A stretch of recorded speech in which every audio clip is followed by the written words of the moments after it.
Blood dripped from my knuckles as I towered over the man crumpled on my living room floor, his arm twisted at a sickening angle. "Please," he wheezed, "we didn't know who you were." I never thought I'd break a man's arm in a tailored suit to protect my daughter, but that's what happened when 3 imposters posing as homeowners association officials tried to abduct my 16-year-old Sophie. They didn't know I was a former Navy SEAL. They didn't know I'd been tracking them for weeks. And now, they had no clue how they'd pay for their mistake. 6 months ago, life seemed perfect. After 16 years in the SEALs, I, Nathan Reed, had settled into civilian life in Cedar Hollow, a quiet suburb I chose because it had no HOA. My wife, Amelia, died 4 years ago from cancer, leaving Sophie and me to rebuild together. I'd started a private security training business that was taking off, and Sophie was flourishing at her new high school. Escaping meddling neighborhood committees, fussing over my mailbox, or shrubs was a relief after years of military rigor. But that choice plunged us into a nightmare I never anticipated.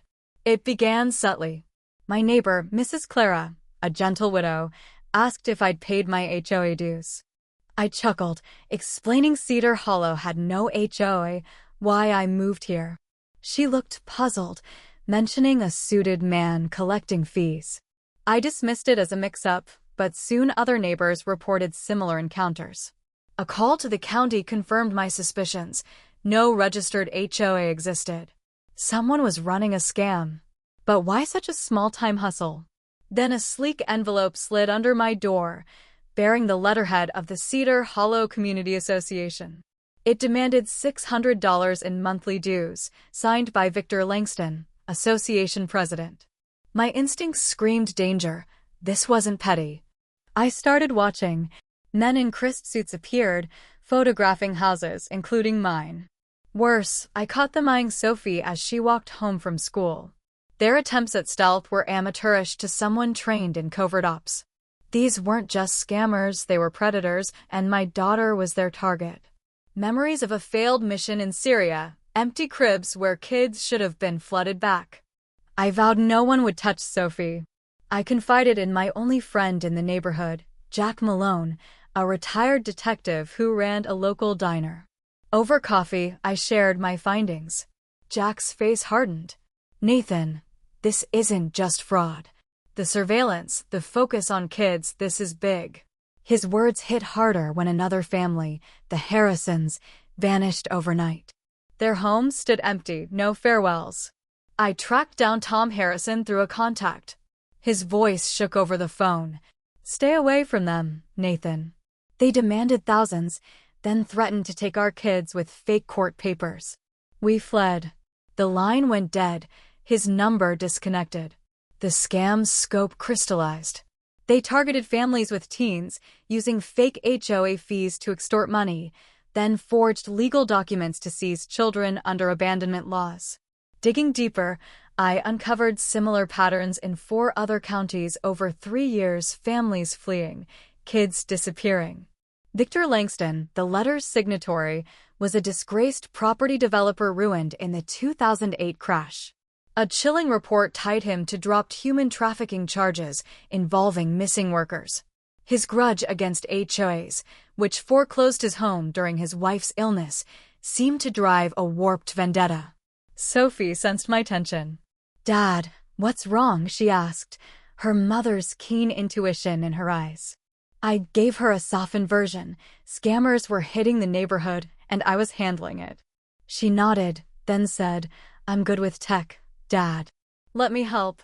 That night, she traced a network of fake property sites to Langston's shell companies. We took our findings to Officer Sarah Collins, a cop Jack trusted. Sarah believed me but warned that without solid evidence, her hands were tied. Off the record, she gave me her personal number. "Find something concrete, Nathan. Call me." The threat escalated when I spotted 2 men, Craig and Mitch, watching Sophie's school. When I confronted them, Craig sneered, "Pay what you owe, or we take what's precious."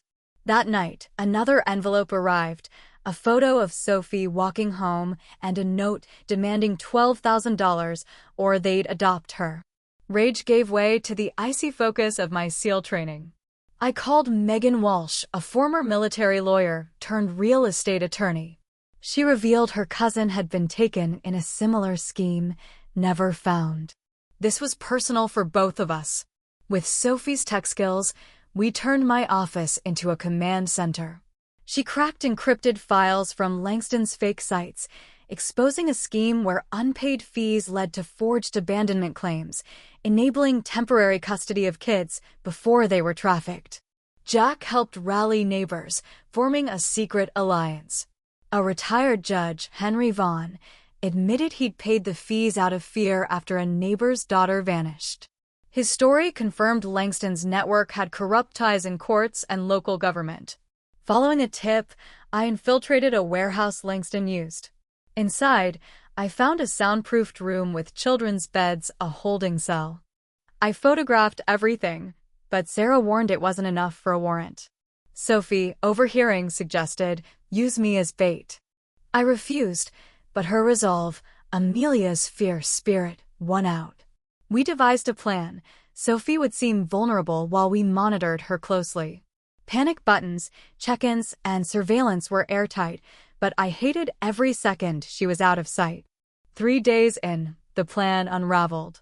2 vans ambushed Sophie's route. 6 men, triple our estimate, grabbed her. I sprinted from my post, neutralizing 2 with strikes honed in combat. Sophie broke free, stomping Mitch's foot, and slipped a tracker into his pocket. The others fled. At home, Sophie shouted, "You broke protocol, Dad. You could have died." I snapped back, terrified. "These are traffickers, Sophie, not bullies." Our anger melted into tears as we held each other, shaken but alive. The tracker led to a house owned by Langston's company. We caught one thug, Ray, but he stayed silent. Sophie, reviewing hacked footage, spotted papers Ray grabbed during the scuffle, likely fake custody documents. Langston's crew was prepping a bigger move. That night, 4 men, including Mitch, tried breaking in. My security upgrades, motion sensors, flashbangs, stopped them. Mitch, zip-tied, ranted about Langston's untouchable network of judges and cops. Under pressure, he revealed Langston's plan to snatch 7 kids from 5 families in 3 days. Fury took over. I spray-painted child trafficker on Langston's car, slashed his tires, and leaked his crimes to his allies. Sophie froze his accounts. Neighbors formed a watch, escorting kids and documenting threats. Henry alerted judges to fake filings. Sophie's coding club dismantled Langston's online network. But as we pushed, I grappled with a moral line. Megan noticed. "Nathan, are you becoming what you're fighting?" I admitted, "I don't know the rules anymore." Sophie, sensing my doubt, sat with me. "Mom would say you're still trying to do right," she said, her wisdom cutting through. A decrypted email revealed Langston meeting a buyer at his fake HOA office. Sarah secured a warrant, but we feared leaks.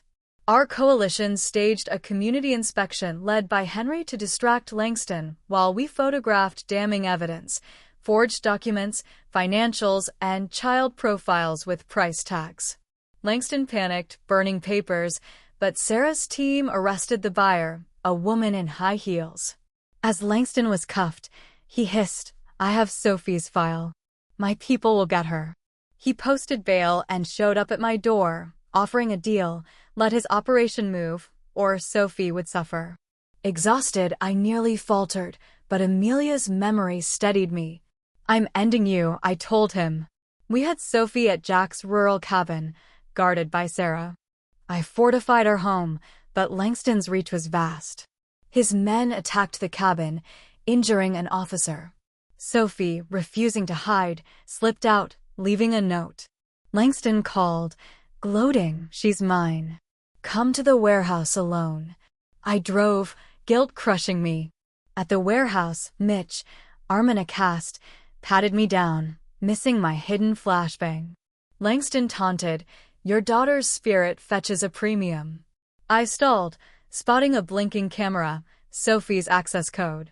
She was watching. When Langston ordered my death, Sophie cut the power. My flashbang stunned the room. I took down his men in the dark, strikes precise. Cornering Langston, he drew a gun.